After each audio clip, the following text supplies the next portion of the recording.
Hi everyone, this is Ella Lynn, and thanks for stopping by my channel, Everything Spiritual. Today I'm going to do my September 12th house astrology reading for the sign of Aquarius. Aquarius dates are January 21st through February 18th, and Aquarius is ruled by Saturn. So let's see what's up with Aquarius for the month of September.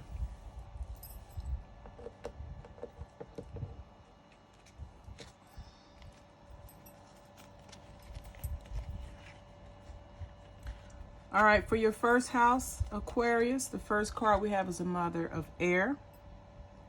And this is someone that's very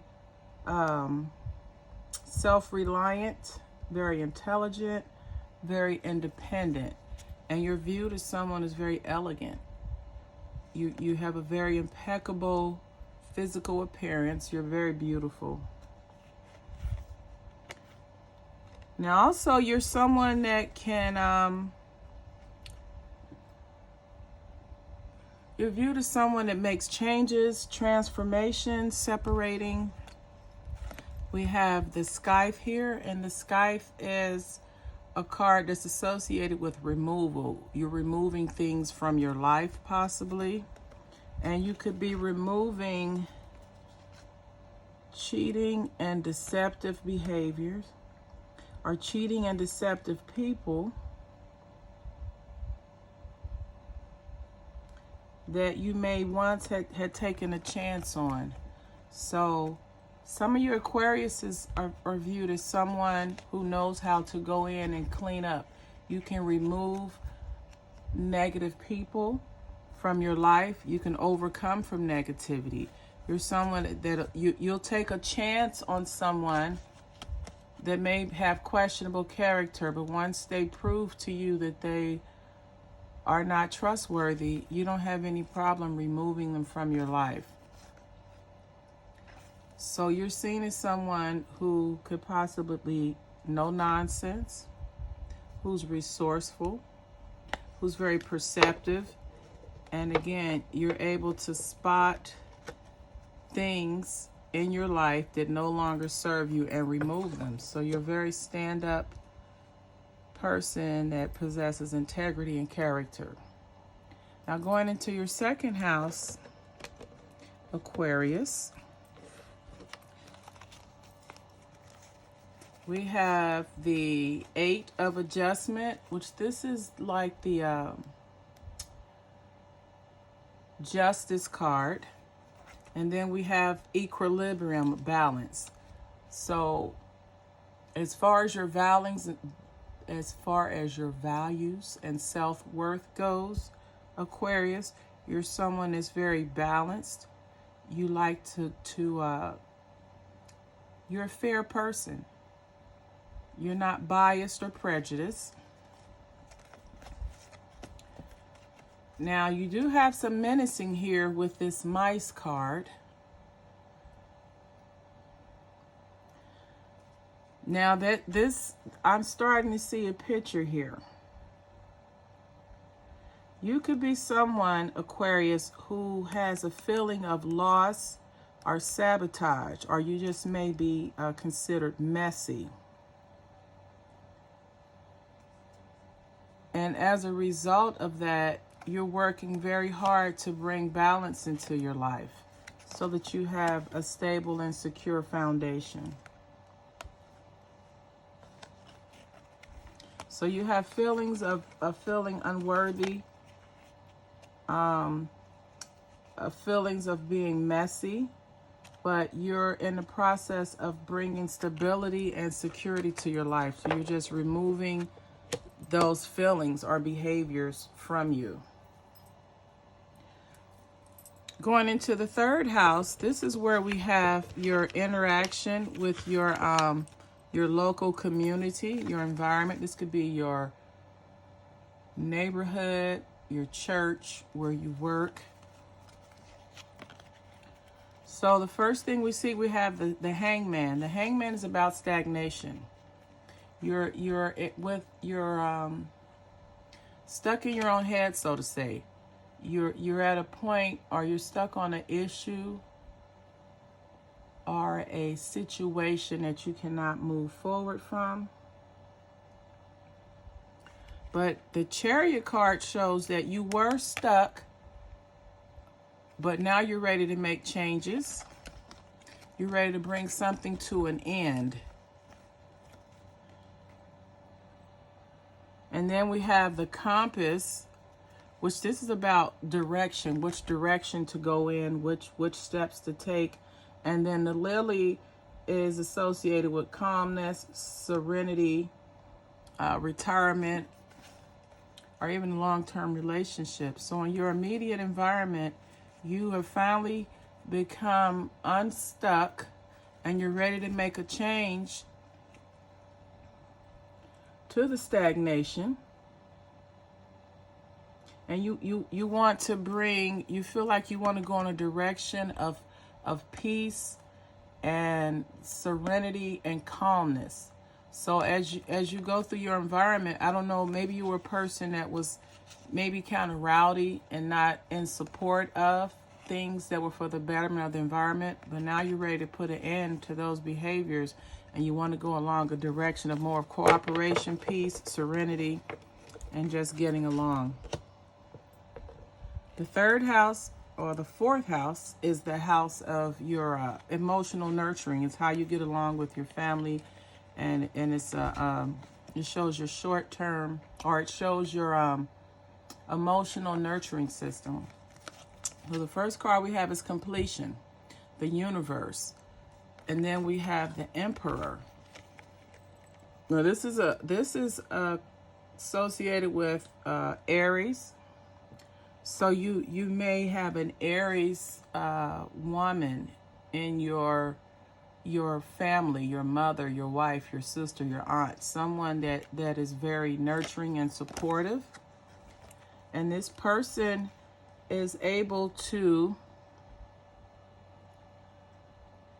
help you overcome obstacles successfully because of their strength and protection. So you have the completion, you have the leadership and responsibility, and this person is there to help you overcome obstacles and blocks that you have in your life successfully. This is a sign of success, and this is protection and strength. So that's always a good sign, Aquarius. Now going into your fifth house, this is the house of your short-term relationships, is also where you have fun. And yeah, flings. This is where you have your short-term relationship. So the first card we have is the Three of Abundance. And then we have the Sun of Waters.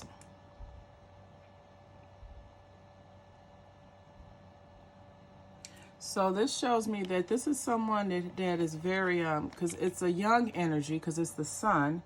So he's very emotional.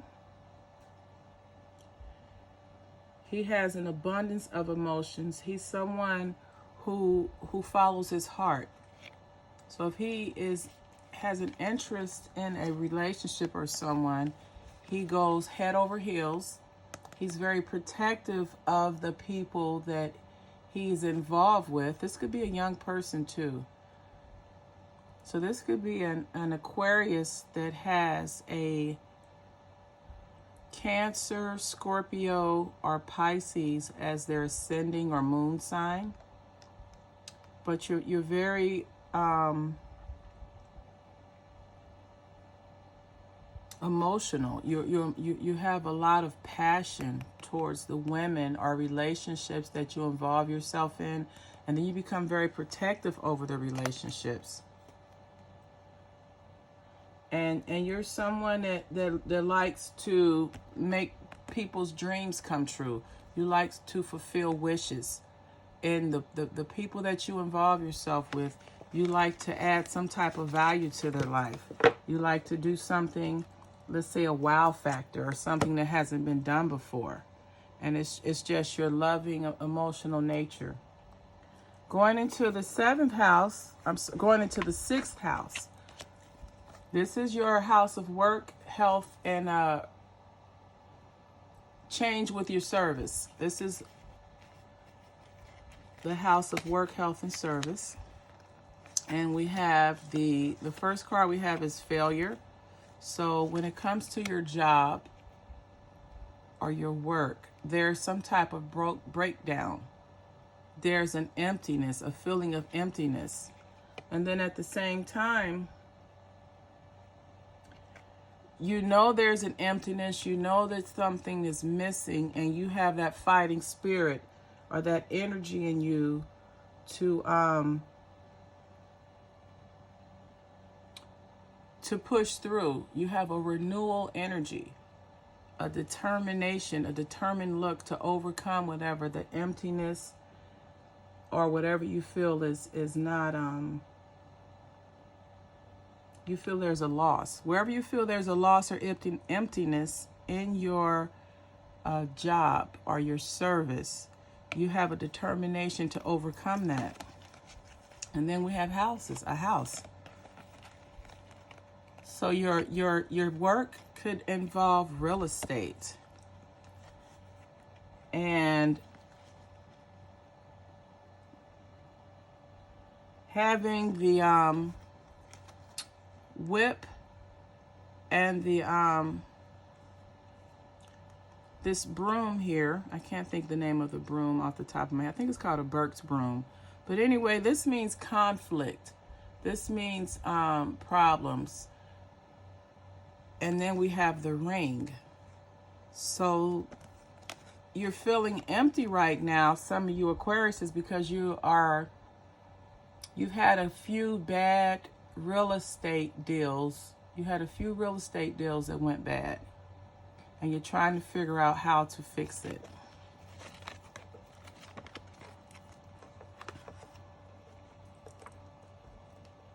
So just learn from your experiences and don't make the same mistakes twice when you are working up your real estate contracts. The 7th house is the house of long-term relationships and contracts. And the first card we have is the Hierophant. So this is someone whose relationship or marriage is driven by a culture. You see the different religions. It's driven by a culture or a religion. Now we have the Dominance card. So it looks like this relationship has some struggles, some power struggles. And the power struggles could be due to someone adopting another person's religious beliefs,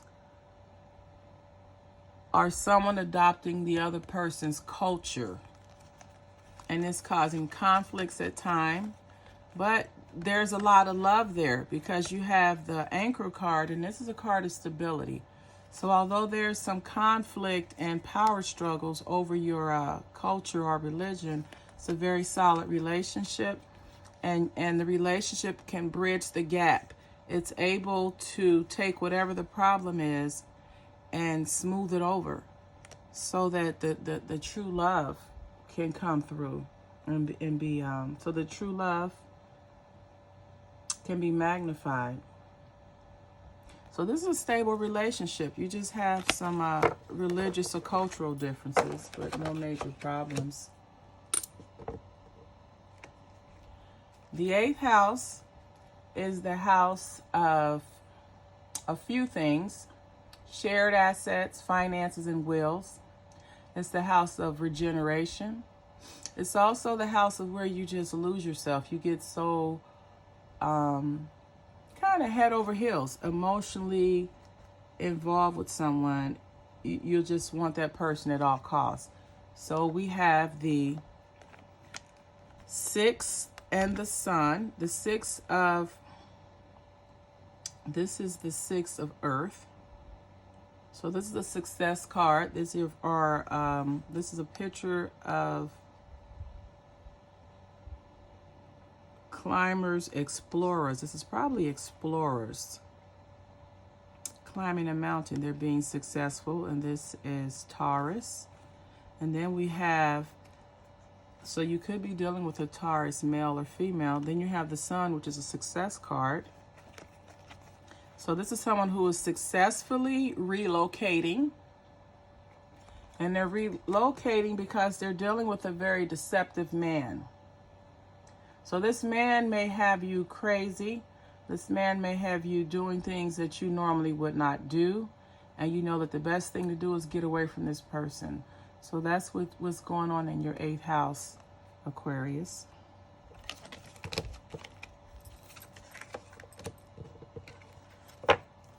Your 9th house is the house of your higher mindedness, your expanded consciousness. Basically, it's where you go to seek higher spirituality. So we have the Mother of Waters and the Replenish. So this is someone who's very passionate about their spirituality. They spend a lot of time and they put a lot of energy into their spirituality.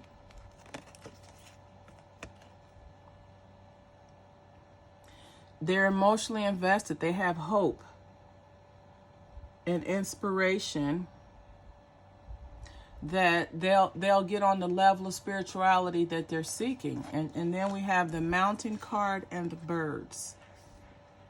And collectively, this is no response. Imagine the birds trying to fly over the mountain and they can't get, and in order to hear them, they have to get over the mountain. So they're not able to. So at this time, this is someone that's on a spiritual journey and they have hope for a higher, for achieving a higher level of spirituality. But during that process, they're waiting on a sign, communication from above or from the divine to encourage them to go forward or to let them know they're on the right track. The 10th house, this is the house of joint activities and like-minded people. So here we have the Daughter of Fire. This is a young feminine energy that's full of enthusiasm and passion. And then we have the Wheel of Fortune, and then the Wheel of Fortune is associated with gambling, taking a chance, or making the most out of what you have to work with. And then we have the Tower, which this is a symbol of establishment, the business. So since we're dealing with career reputation and professional achievement, this is someone who has a lot of passion and enthusiasm towards their career and profession. And they can take a way and make it out of no way. They're a way maker. They can make things happen. And the reason why that's so important is because the organization that you're in is unstable. This is unstable. The structure of the organization is unstable. But this person will take a chance on her job or her career because she's a fighter. She takes chances. And as a result of the chances that she's taken, she knows that in the end, everything will work out. Because as we know, the clouds always pass and the sun comes out. The 11th house is the house of joint activities and like-minded people. And it's the house of also where you get with people that have similar interests and ideas. This could be your social life or your friends or people in your group. So we have the Circumspect card first, which is the 8 of Earth. This is all about working together. And then we have the Death card. So we're working for we're working for things to transform. We're working for transformation and renewal. And then the transformation and renewal could be associated with going from one phase to the other, going from wild and reckless to settled and calm. You see the elephants here are very organized, they're structured, they're methodical. And then with the transformation, you're transforming to something that's calm, that's reliable, that's stable. And the reason for that, it looks like, is now is the time that you have to change roles. And in changing those roles, you're going to move any deception or deceit that may have been a result of the transformation. So you're removing deception and deceit from your activities. You're removing those type of people from your life. You're leaning more towards people that are more mature, more settled, more calm. And now is the time. Now is the time to change roles, to move in that direction.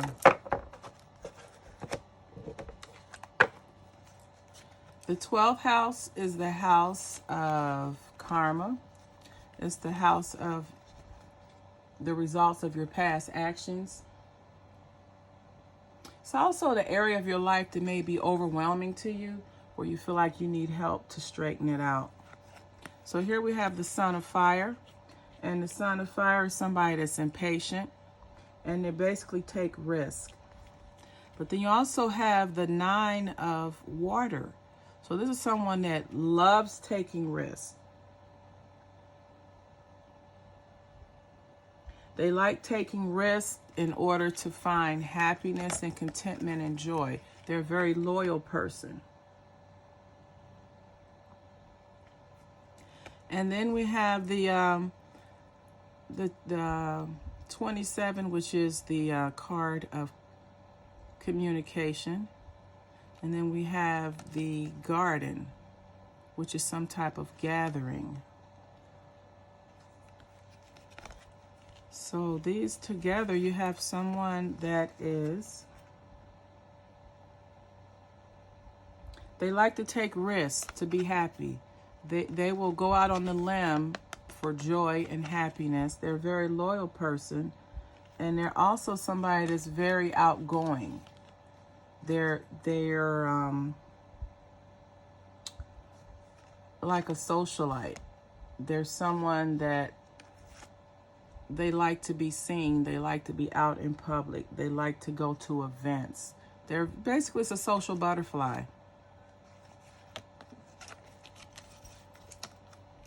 So it's important for this person to take risks for happiness. And they love being around people.